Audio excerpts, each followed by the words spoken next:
The present orthodox view is that cancer is a lump or a bump. That's the cancer. And if that's the assumption.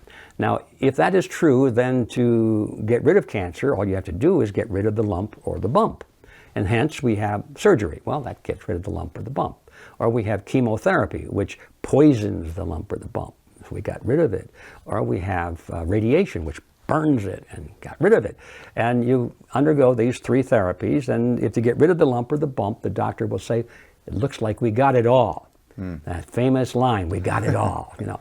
But did they? No, the statistics show that in most cases it comes back. They didn't get it all because that was never the cancer in the first place, you know. If you're a farmer and you see all these little black spots on your corn leaves, and you think, well, those are black spots, that's the disease, and you get the scissors out and you cut all the black spots away, you know. Well, you said, we got it all, right? No, you didn't, because that wasn't the disease. What caused those black spots is still present. That's a great analogy by G. Edward Griffin. What caused the black spots?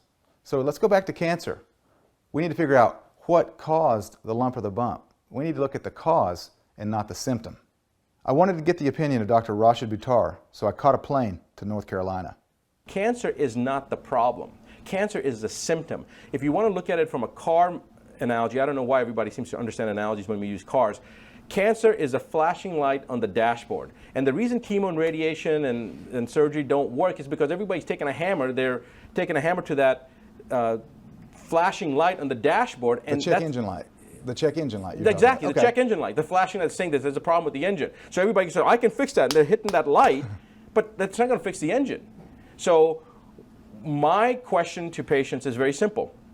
If you took your car to a mechanic and there was a flashing check engine light on your car and the mechanic says, yeah, I can fix that, and takes the fuse out, okay, and says, okay, now your problem solved. Or I've got a knocking in my engine. Okay, well, here, turn up the radio. Do you hear it now? Well, I can kind of still hear it here. Put some earmuffs on. Yeah, no, now I don't hear it. Okay, perfect. You haven't done anything to the engine. I would fire the mechanic. Exactly, and that's the question that when you ask a person, the logical answer is, yeah, I'd fire the mechanic. So then why aren't they firing the doctors? Because that's exactly what the doctors are doing. They've got a problem, they're covering it up with a drug to cover up the symptoms so the person doesn't feel or experience the negative, which is the body's own mechanism of information saying, hey, caution, there's a problem, and that's what cancer is. Cancer is really the symptom. Cancer is the symptom of a sick body. And you cannot cut a tumor off or shrink a tumor or poison a tumor and expect to stay well and stay healthy, because you're not addressing the real problem, you're only addressing the symptom. And it's like cutting off your nose to get rid of a cold. It doesn't solve the real underlying problem. Every symptom is the body doing the right thing at the right time. If right now, if I put handcuffs on you and locked you up and came at you with a knife, what happens to your blood pressure? Your blood pressure rises. What happens to your cortisol during stress? Your cortisol rises. What happens to your gut? You start taking away all the nutrition out of your body. You can't even absorb nutrition when you're in a fight or flight syndrome. So all of a sudden, you're nutritionally deficient, your immune system is shot, your blood pressure is rising, now your cholesterol is being affected. Is that a symptom? Is that your genetics, or is your body adapting? Is that symptom your body adapting to the stress it's put under? It's adapting. So cancer is a symptom of something that's gone wrong in the body, but it's just a symptom.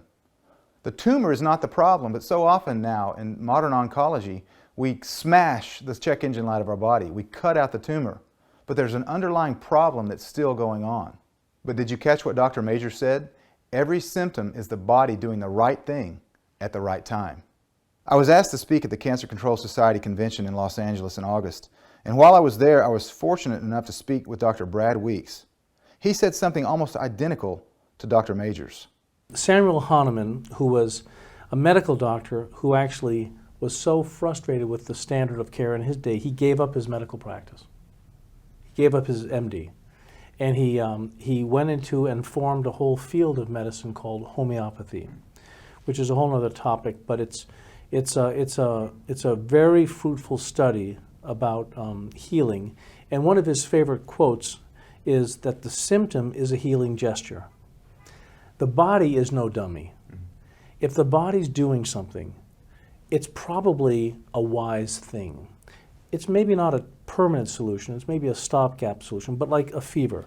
Fortunately, if the child has a fever, guess what? The human being can live at a high temperature or a low temperature, but certain bacteria can't. So the fever is a naturally tremendously beneficial symptom which can help the child get healthy, which is why after a fever, our language says, I feel better. Nobody says I had a fever and I'm feeling like I felt before the fever. It's been a cleansing, detoxifying process. Now, of course, too much of a symptom can be, if not lethal, certainly terrible. I mean, Helen Keller is a classic example of too much of a fever. So I'm not advocating for excessive symptoms. But I'm saying if the symptom happens, the body should pay attention. And often it's the, if you will, it's the autopilot telling us dummies, hey, you're not doing something right. So cancer can be seen as a symptom, as a healing gesture. What I've lectured on in the past is that where I grew up in northern New Hampshire, there was a town dump. And so we all knew we could take our dump over our trash over to Farmer Jones's back 40. And we'd put stuff there, and we used to go there as kids and watch the bears and stuff. But the fact of the matter is, if God reached down with a big excavator and took all the trash out of Farmer Jones's backyard, and we couldn't use it anymore, we'd go to Farmer Smith and we'd pay him $40 a year to dump our trash there. And because we could take our trash to these back 40s, we could keep our front yards pretty clean. So if you have a cancer in a breast, I'm saying that's metaphorical, it's analogous to a cancer being like a dump. The body's saying something's wrong here. So I'm going to put everything in Farmer Jones's back 40 in the left breast. And there's a cancer. It's never the problem. It's always a symptom of other diseases or imbalances. And so if you just lop off the breast and say, Mrs. Jones, you're cancer-free, you're ignoring the fact that unless you change your behavior, the cancer will manifest somewhere else. So unless you change your behavior, the cancer is going to come back and manifest somewhere else. That's exactly the opposite of what we typically hear.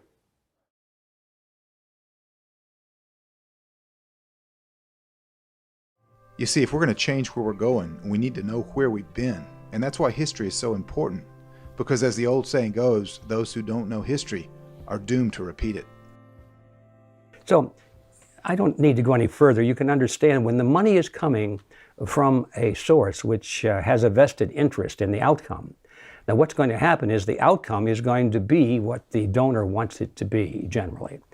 So this is the problem, and that goes back even further in time to the turn of the last century, when the Rockefeller group and the Carnegie group actually came together, and they decided that they would reform medical education in America. At the time of the late 1800s, early 1900s, 20th century, medical schools taught a lot of different things. There were homeopathic medical schools, there were naturopathic schools, there were eclectic herbal type medicine schools, and so it was all there. There was not one way. And what happened was that the Rockefeller and Carnegie foundations were interested in establishing the one way. How would they do that? Well, they would get a hold of the education system and create a medical monopoly via basically eliminating all competition to patent petrochemical medical education. That's the Flexner Report of 1910, it became known. Abraham and Simon Flexner, were hired to do this. It was a preordained commissioned report. Not surprisingly, the basis of the report was that it was far too easy to start a medical school and that most schools were not teaching sound medicine. Let me translate this for you. These natural health colleges were not pushing enough chemical drugs manufactured by who? Carnegie and Rockefeller. The AMA, who were evaluating the various medical colleges, made it their job to target and shut down the larger respected homeopathic colleges. Carnegie and Rockefeller began to immediately shower hundreds of millions of dollars on these medical schools that were teaching drug-intensive medicine. Oh, by the way, when they donated the money, the donors would say, well, now we've given you a lot of money and we know you're going to do the right thing with it, but would you object if we had someone from our staff appointed to your board of directors, just to make sure that just to see how our money is being spent, Well, that was really a condition of getting the money, so the university said, well, that would be fine. Anybody that you would suggest would be, I'm sure, more than adequate. So they began to load up the boards of directors of these teaching centers with people who literally were on the payroll of the donors. So once that was in place, the curriculum of the universities, the teaching centers, swung completely in the direction of pharmaceutical drugs, and it has remained that way ever since. Predictably, those schools that had the financing churned out the better doctors. Oh, wait a minute. Or should I say, the more recognized doctors. In return for the financing, the schools were required to continue teaching course material that was exclusively drug-oriented, with no emphasis on natural medicine. By 1925, over 10,000 herbalists were out of business. By 1940, over 1,500 chiropractors would be prosecuted for practicing quackery. The 22 homeopathic medical schools that flourished in the 1900s dwindled down to just 2 by 1923. By 1950, all the schools teaching homeopathy were closed. In the end, if a physician did not graduate from a Flexner-approved medical school and receive an MD degree, then he or she could not find a job anywhere. This is why today MDs are so heavily biased towards synthetic drug therapy and know little about nutrition, if anything. Now this whole medical field has been skewed in the direction of pharmaceutical drugs, which can be patented and produce great profits for the producers. And then the next step is that means that anything coming from nature is excluded, and that's where we think, some of us think, that most of the promise lies in these very complex substances found in herbs and plants and trees and things like that, seeds. Some of us feel that it was probably meant to be that way, And so you come out of all of this analysis and all of this history with the realization that the medical profession is really like a lapdog of the pharmaceutical industry. And most of the doctors have no idea that that's the case. They don't understand this history.